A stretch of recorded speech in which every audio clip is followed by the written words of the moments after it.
Hello and welcome to another episode of Pakistonomy. My name is Uzair, and joining me once more is Khurram Husain. Many of you are familiar with Khurram. Khurram writes for Dawn, is a business journalist, somebody who frequently comes on this podcast when I need answers about things that are ongoing. And this was an important week and will be another series of developments that will be important in the coming days in Pakistan. So I figured it was important to have Khurram back on to talk about this. First of all, Khurram, welcome back to Pakistonomy, and I hope you're doing well. Doing well, and thanks for the invite to have me back on again. So let's start with there's been a few developments, and I want to go in order, right? So let's start with monetary policy. Then we'll come to the Saudi Pakistan investment conversation that's ongoing, delegations coming, investment talk going on, some reports about even PIA being on the docket as part of a deal with the Saudis. And then we'll come back to the IMF because budget is coming up, a tranche has been released. But this week, obviously, the state bank decided to not change interest rates. A lot of conversation happened around that. And I know you have a point of view, but I was listening to the former finance minister, a common friend of ours, Dr. Miftah Ismail, who was on Geo. And he seemed to believe that not changing interest rates was not the right choice, that the state bank could have reduced it by at least 100 basis points to give some additional confidence to industry and businesses. But one of the interesting things in that he said was, look, you could have negotiated this with the IMF, but I think this was the first time ever where he had been critical of the governor of the central bank. Basically, he said that he has no credibility and therefore he couldn't ask or make his case in front of the IMF for why 100 basis points was merited.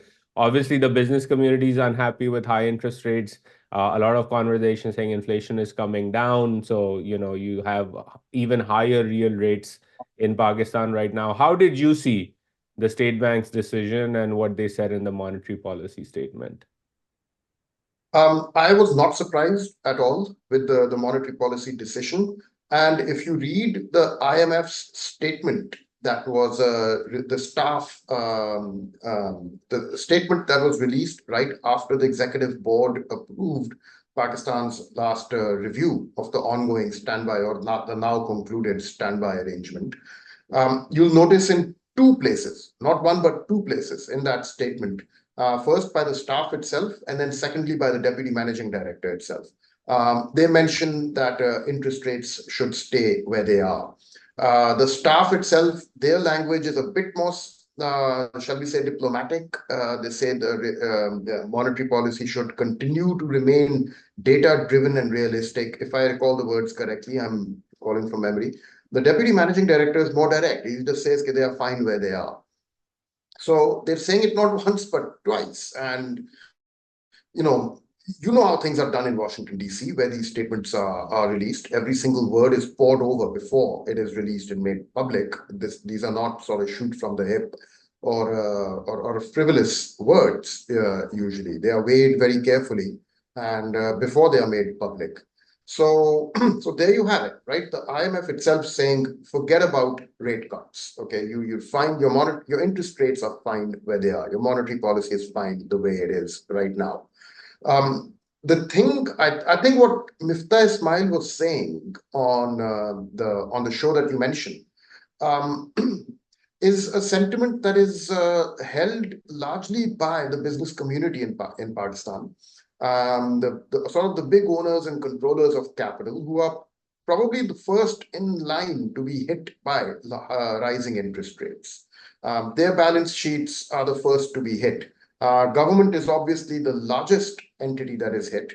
But I think in terms of how much that hit hurts, it's probably the business community. It hits them harder and hurts more because they're not dealing in trillions the way that the federal government is. And most of the pre-monetary policy surveys that I saw, if not all, I think most of them were seeing more or less a split. People were saying 50-50. Some were saying no cut, some were saying there will be a rate cut. And then in the 50% saying there will be a rate cut, there was like, okay, this many saying 1%, this many saying 2%, whatever, something like that.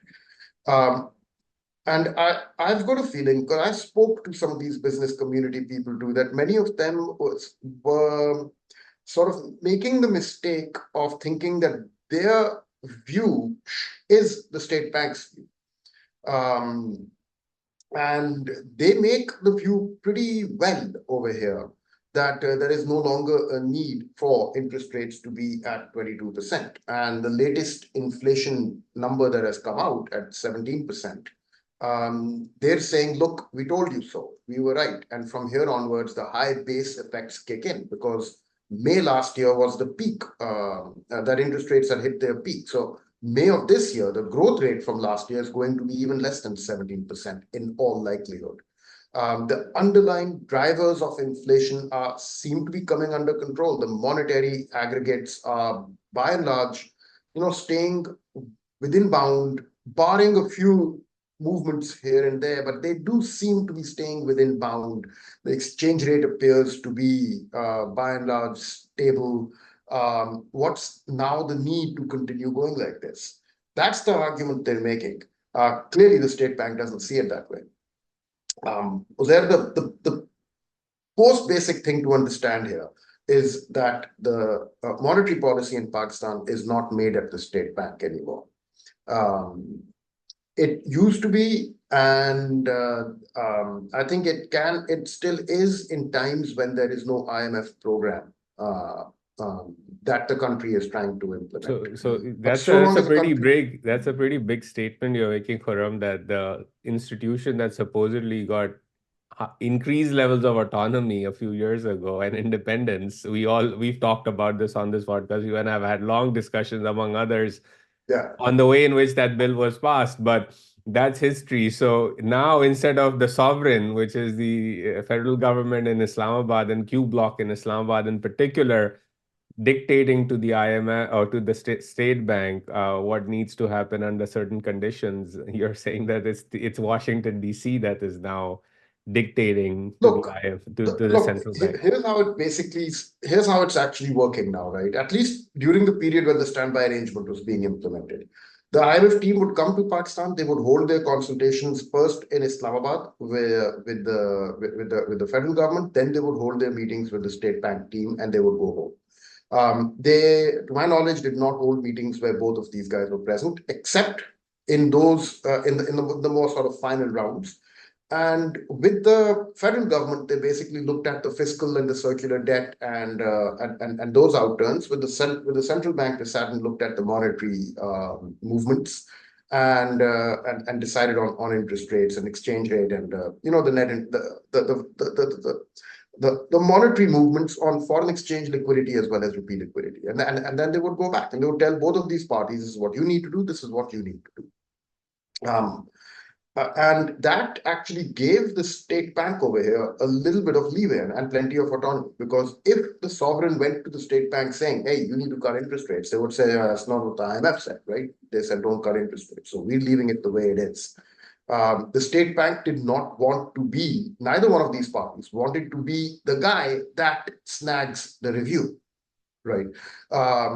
So their interest was in just saying, look, this is what the IMF said. I'm not going to snag the review. We're going to do as they said. If you think we should do otherwise, you persuade them to tell us otherwise.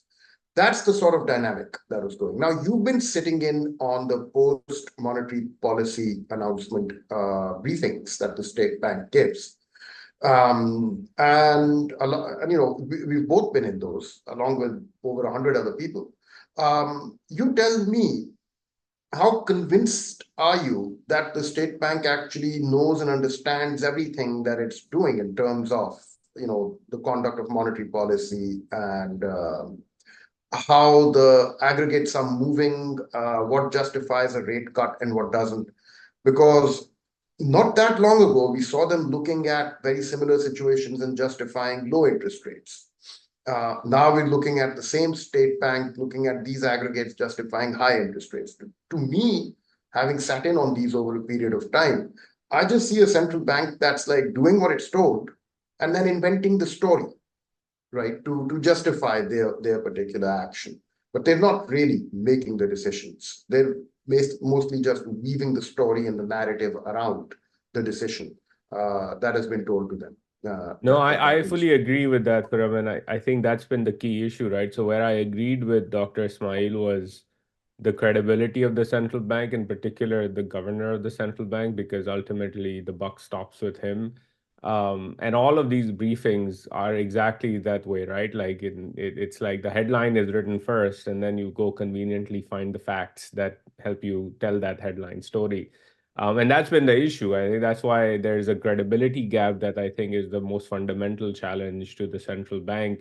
And we will see where it goes in relation to that. But I want to talk about another related thing about this, right? Because this is, again, Dr. Mifta Ismail raised this, but it's a conversation you've heard, I've heard many times, is that, look, the interest rates being high leads to a problem on the fiscal deficit side.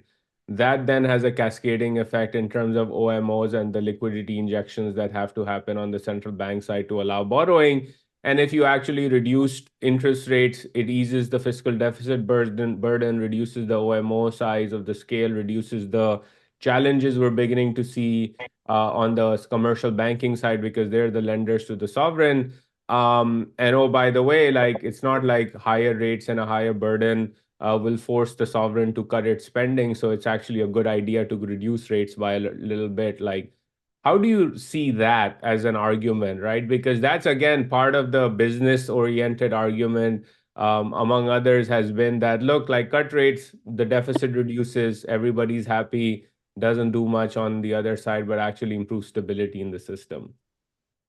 There, I gotta confess that I no longer understand the economics behind how interest rates and inflation connect with each other here in Pakistan.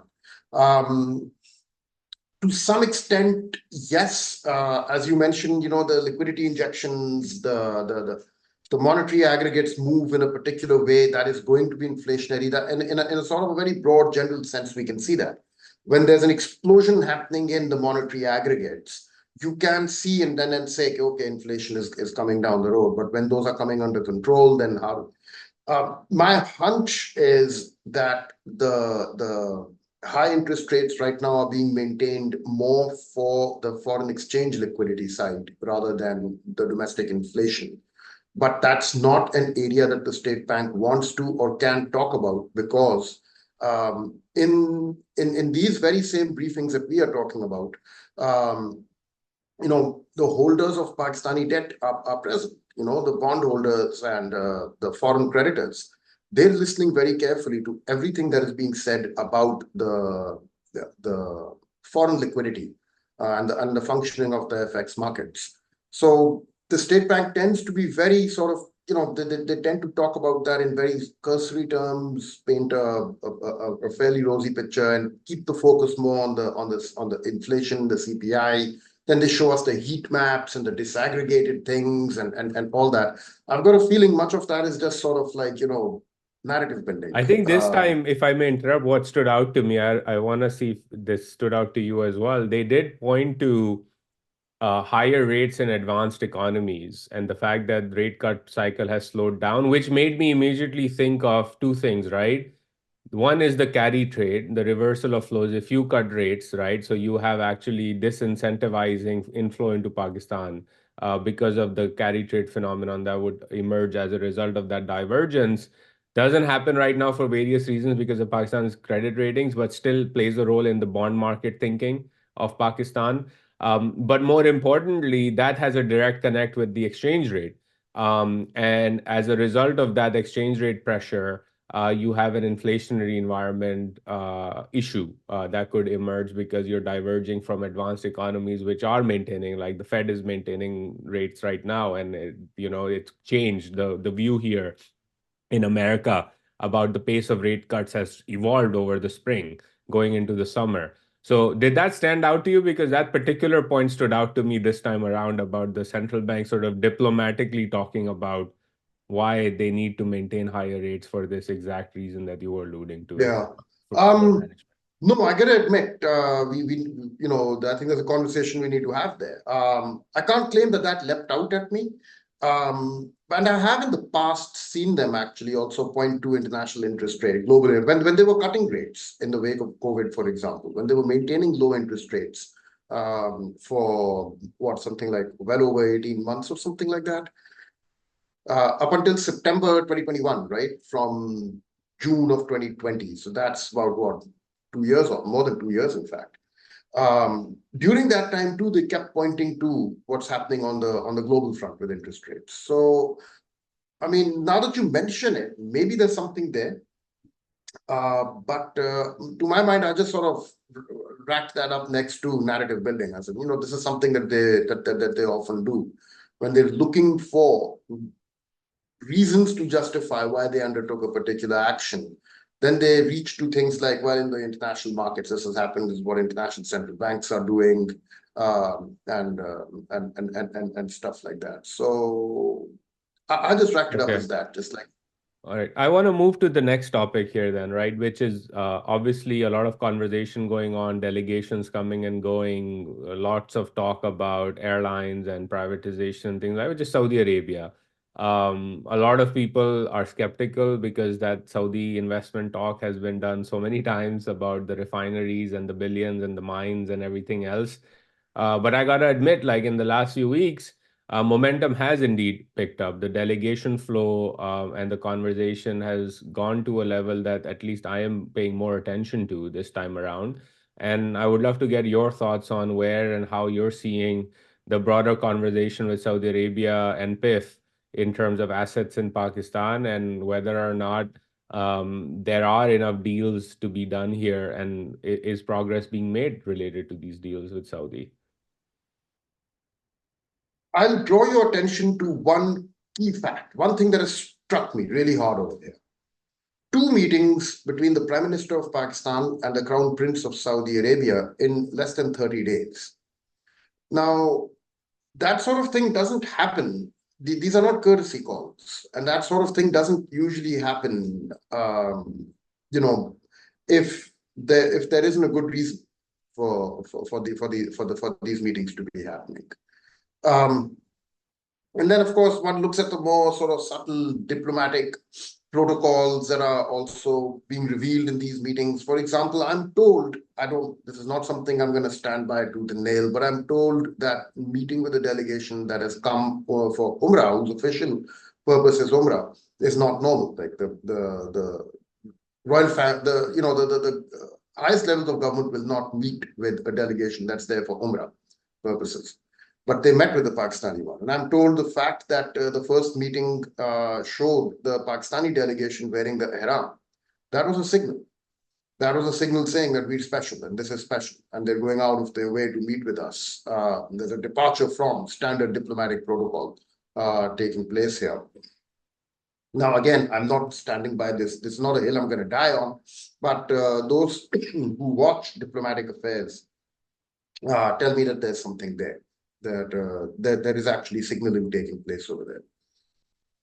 In addition to that, I draw your attention to the fact that the first meeting takes place. There's a visit by the Saudi foreign minister, sorry, accompanied by a large delegation. And then there's a release of a statement, a rather strange way to release a statement. I believe it was first released on his LinkedIn page. And I'm forgetting the name of the Saudi official right now, but the one who heads their investment fund.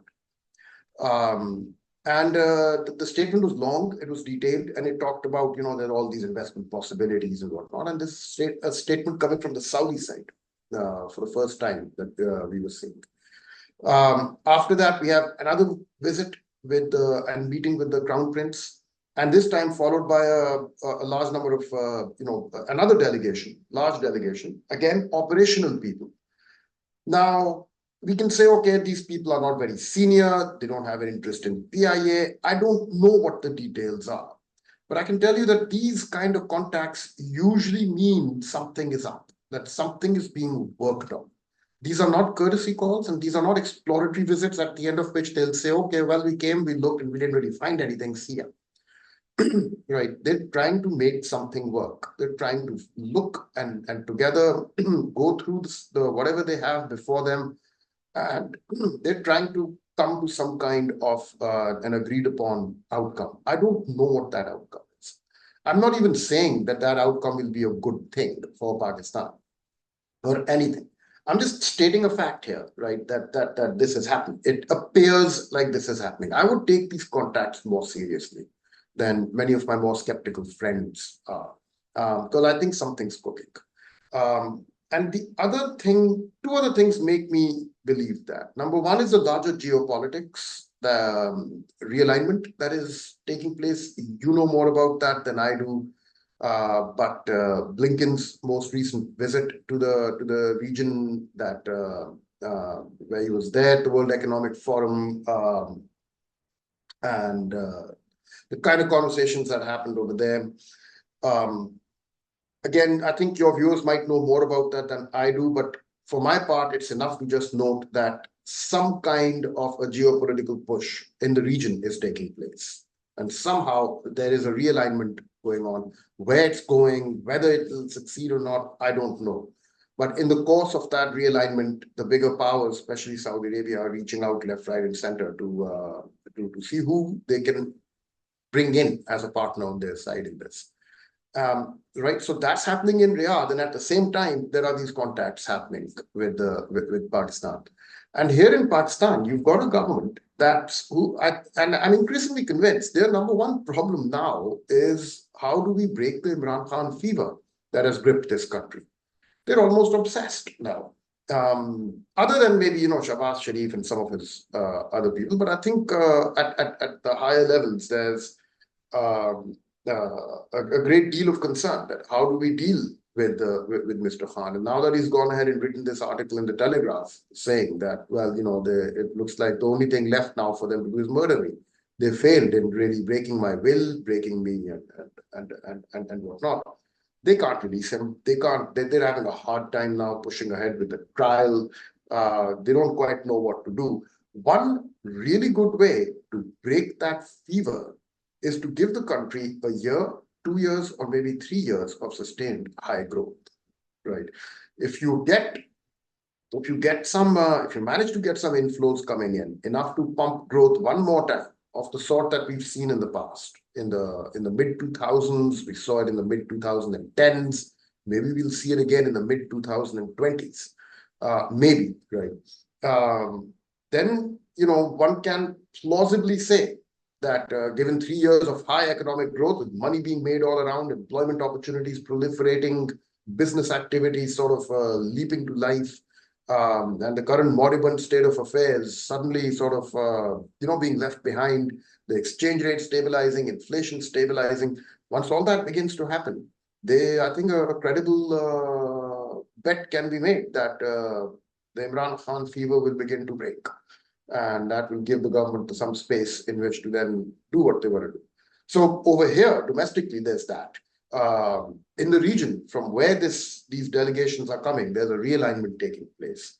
And as evidence, we have a pace of contacts that is unusual. Now, you can trace the timeline further back. I'm just looking at the timeline from the past 30 days. We've had 2 visits with the Crown Prince, 2 large delegations, 30 days ago. You can trace it further back. We've had the Saudis provide a rapid deposit to Pakistan, if you remember, when this current standby arrangement began. And that was also when Shahbaz Sharif had met with them. That was when everybody was saying, well, they're no longer in that business. They're no longer in the business of providing deposits. A $2 billion deposit suddenly shows up, and then another billion from the UAE. Coupled with $1 billion from the IMF, and our foreign exchange reserves suddenly went from $4 to $8 billion in a month, right? And Pakistan pulled back rapidly from the absolute brink of a catastrophic default. At 4 billion, we were less than a month worth of import cover. Suddenly, that doubled that figure. So something's up, and how far it will go, what shape it will take, whether it will be good for us or not, I'm waiting to see that. But I would urge people to take these contacts a little bit more seriously. And let's keep an eye out to see, what exactly, what shape does it take? Yeah. Yeah, I would add to the geopolitics of this. I think that's a key driver, and there are two things that I'm watching out for, right, Khurram, is one, following the Iranian sort of response to Israel's attack on its consulate in Damascus, there is a real conversation in the Gulf in particular, but across the Middle East, including in Jordan, that if the Iranians have this capability to send drone swarms and missiles across, then our security is also at risk. Like, what's preventing them from doing the same onto Dubai, right? Dubai doesn't have the Iron Dome or David Sling in the way that the Israelis do. And I think my view on this always has been that if the Gulf in particular, given Iran's capabilities and growing capabilities in the kinetic domain, needs some level of protection, then that potential protection comes from across the Persian Gulf, across the Arabian Sea into what is Pakistan. That obviously are things that won't be openly talked about in Pakistan, but if you follow geopolitics, that's the obvious way to have an early warning and detection system about Iranian capabilities. And of course, that links back to the fact that prior to this high level or during this high level engagement that you were referring to with the Saudis, the Iranian president was also in Pakistan. Yep, And there yep, have been tensions with the Iranians as well. People in this entire context of Israel and Iran forget that the first country to attack Iran on Iranian soil since the Iraq-Iran war was Pakistan a few weeks ago, after their yeah. attacks in Balochistan, right? So there is that dynamic playing out in the region. That's one. And I think the second that I sort of like feel that in the mainstream discourse in Pakistan, people aren't catching on to or not paying enough attention to is the fact that a few months ago, the Arabs and the Indians and the Europeans and the Israelis came together to announce IMEC. And IMEC is supposed to connect the Indian part of the Indian subcontinent, the Western seaboard in particular, through the Gulf into Israel and into Europe through energy corridors, transportation, etc. And of course, part of the push from the UAE in particular, but to an extent from the Saudis, has been encouraging Pakistan to find a path forward with India. And they've been doing the same to in Delhi as well, but more so on the Pakistani side. I think these are all connected. In my view, I'm speculating. There's no information here, but if I were to just look at the chessboard and say, okay, if the United States' goal is to lock out Iran and China in particular from the Middle East, and they're pursuing this broader normalization, which Saudi wants to be a part of. Saudi's extracting security and economic guarantees from the United States as part of this agreement. Israel may or may not sign on, but the Saudis are signaling, hey, if you want to come along, sure. And that's been the conversation in Western press increasingly. People like Tom Friedman are saying Bibi needs to choose between Rafah and Riyadh, right? Um, and the Indians want to be part of this corridor because they see there's an opportunity here. And I think in the Pakistani side, there perhaps is a conversation that ought to happen about whether or not there's an opportunity here for Pakistan as well, given its historic ties with the Gulf and the fact that, as you said, they bail out Pakistan more so than anybody else. Of course, the environment we are in Pakistan, I don't see an open conversation about this, but that's what I'm monitoring from a geopolitical standpoint on this. Right. No, I mean, that makes a lot of sense. And the IMEC part, again, you have people far better than me to talk the geopolitics of all this with. I'll simply leave it at this. I think we both note that geopolitics is now in play. And very, very, in a very large way. I mean, Saudi Arabia is talking of a large security umbrella from with the United States. These are massive developments, and absolutely, and Pakistan is caught up in them. And evidence of that is the Iranian president visits shortly after that. The Saudi foreign minister visits. Then the Pakistani prime minister is visiting Riyadh and meeting with the crown prince. Something's up, something's Yeah. cooking.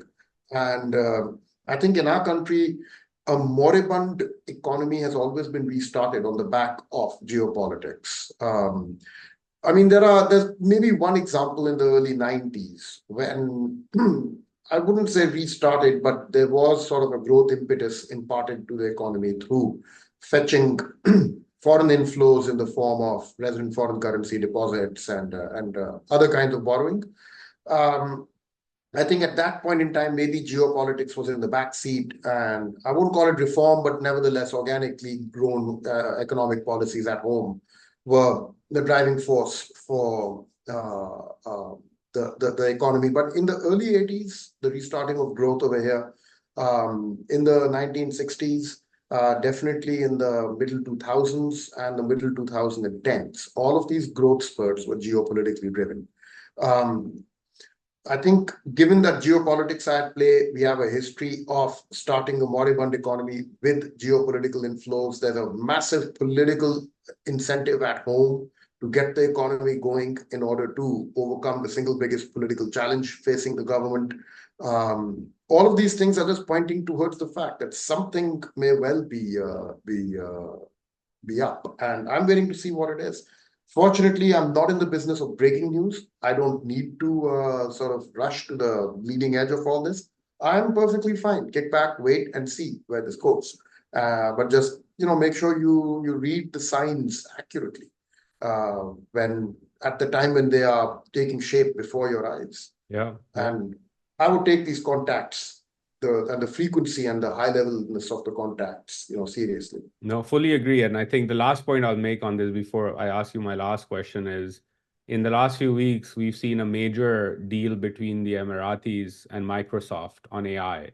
And that was geopolitically brokered as well. The push was from the US government and the Emirati government to say, look, if you want to be part of the tech ecosystem of the United States, you got to commit to divesting from and not going in with Chinese technology. And that's where Microsoft came in as part of the deal, which is leading the AI boom on the Western side right now with OpenAI and everything else. So that was another econ side, interesting. Again, you got to read the events in that sense and see what's going on. Last question on this, Khurram. Obviously, the finance minister was in Washington. IMF conversations went well. No major negative uncertainty type headlines came out of this, which my view always is, and I think you will agree that when the breaking news is no breaking news, when the finance minister is meeting the IMF, that's good news. That's excellent news. It's a double thumbs up to his performance, I would say. But one thing I've sort of been monitoring is that, like many finance ministers of the past, he's also an incrementalist. There's not going to be major structural changes to the economy. There's no vision but what we often hear from him is, and you've written about this, is we know the what and the why, we just need to do it. And of course, the budget is coming up. What are you looking for and what do you expect to come in the next 6 weeks or so? Given a new IMF program is needed, given they're talking about privatization, given that at least, and if you disagree, I would love to hear your thoughts, that this is another incrementalist finance minister as well. What comes next here? I think the privatization part they are serious about this time around. And we're seeing some pretty serious movement happen. I'm not seeing any serious opposition to, for example, privatizing PIA. Even every government has tried to do this other than the PVP government of 2008. Okay, they had a different idea. But the PVP has historically not And supported Bilawal is still privatization. talking about it, right? Public-private He's partnership. still talking about it, and TV anchors here in Pakistan were making a big deal saying, oh my God, a big coalition partner is opposing the program. It's not going to happen. I was like, no, man, it's just a statement. I think And it what was a was statement. interesting, if I may interrupt on this, because Miftah talked about this and I was chuckling when he raised this. He was like, if you keep 10% shares in PIA as the government and privatize the rest, that's also a public-private partnership. So I was like, that's actually a good catch by Miftah, saying you can still do a public-private partnership by largely privatizing PIA and being a minority shareholder as the government of Pakistan. Yeah, yeah. I mean, look, it can be done in any number of ways. But I think by now the opposition to privatizing PIA has pretty much collapsed. And it is ringing true when the finance minister says by June we'll have this done. They're already, there's news coming out, consortia being formed. The business community here is lit with rumors of who's partnering up with whom.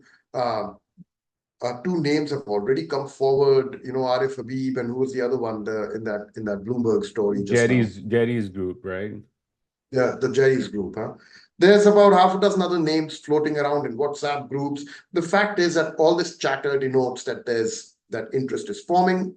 They've asked the government, can you delay the deadline for the submission of expressions of interest, which is a request that's been complied with. Um, and they're talking to each other. Again, what emerges, let's wait and see. On the tax on the tax side, I'm a bit Quick on skeptical. before you go to tax on privatization, do you see potential for distribution company privatization after PIA, or Yeah, that's I going to be too do. difficult? As No, I do see potential, but right now it's not on the anvil. Right now the focus is on PIA. I think that may come after, uh, depending on how successfully PIA goes off. I think the first of the distribution companies that'll probably be put on the anvil if they decide to go that route will be the Faistabad Electric Supply Company. Um, that's always been seen as the sort of the juiciest of the lot, the lowest sort of line losses in that. The easiest recovery, um, the least sort of problematic in terms of recoveries. And then they would, but I think it is conceivable, especially if the PIA one goes well. Um, But on the tax side, I'm a bit skeptical. I think they may succeed in getting traders to pay something through the electricity bills and that sort of thing.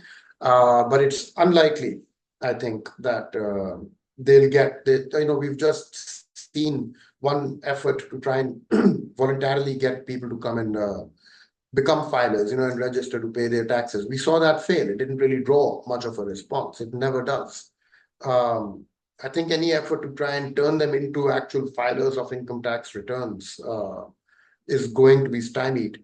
But if you come at it indirectly and say, okay, well, we'll just tack on a certain fixed withholding tax in your electricity bills and because which was Miftah Ismail's old proposal as well, till it was killed with a tweet by Mariam Nawaz.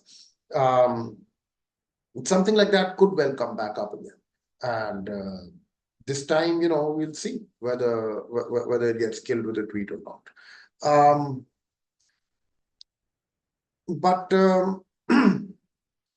other than that, I think I would expect a fairly bread and butter IMF program. I'm not expecting that the first year targets are going to be as tough as they were in 2019, for example. Some of the hard work required has been done in the standby arrangement. Some remains. Um, I don't expect a program as tough as the 2019 one or the 2008 standby.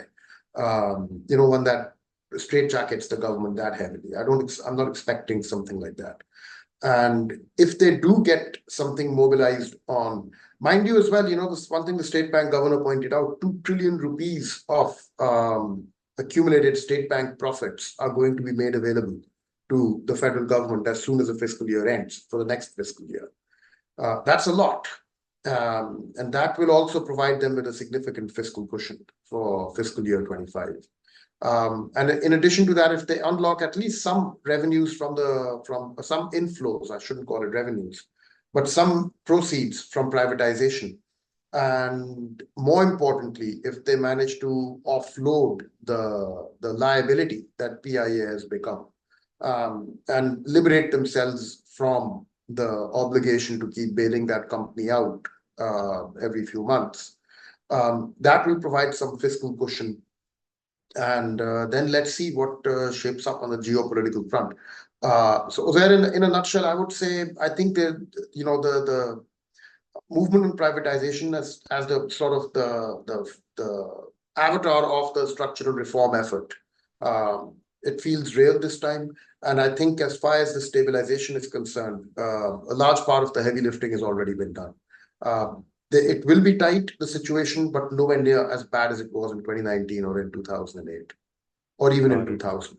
Got it. Last question. I know you don't like speculating, but I have to ask you this because it's a fun question in my view. How long does the finance minister last this time around? Uh, uh,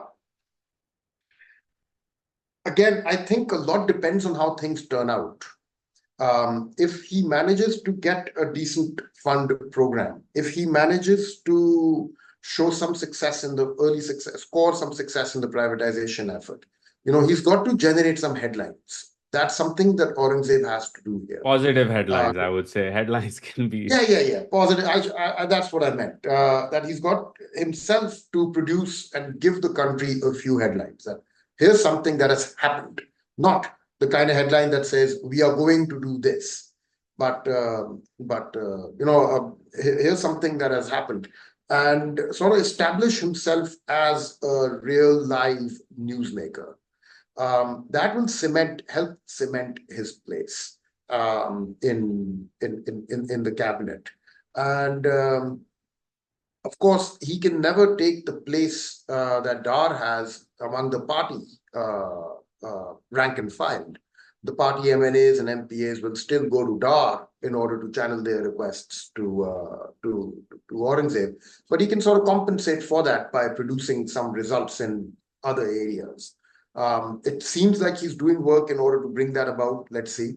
Again, it's too early to really make a call on it right now. But I think if we see some headlines coming out from Aurangzeb's side within the month of May, in the run up to the budget, then I think we can say that he may well finish the fiscal year that he's about getting ready to open.